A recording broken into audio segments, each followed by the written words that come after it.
बिस्मिल्लाहिर्रहमानिर्रहीम। अस्सलाम वालेकुम। मोस्ट सेकंड अशरा जो रमज़ान का है वो इख्तिताम पे है।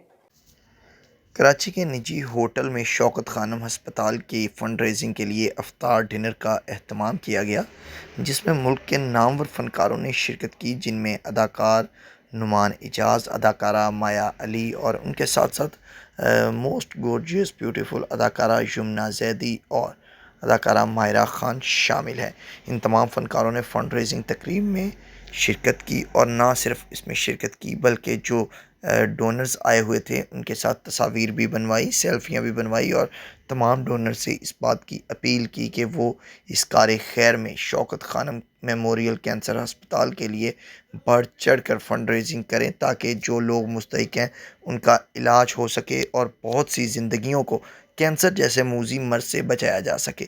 इस मौका पर यमुना जैदी का कहना था कि मुझे यहाँ पर आकर बहुत खुशी हुई है और ये मुझे कहने में कोई हर्ज नहीं है कि ये एक बहुत बड़ा प्रोजेक्ट है जिसको बानी तहरीक इंसाफ इमरान खान लेकर चल रहे हैं और इसके लिए हम सबको बढ़ चढ़ कर हिस्सा डालना चाहिए। जबकि अदाकारा माहिरा खान ने भी यमुना जैदी की बात की तईद करते हुए कहा कि शौकत खानम मेमोरियल कैंसर अस्पताल के लिए हम सबको हेल्प करनी चाहिए।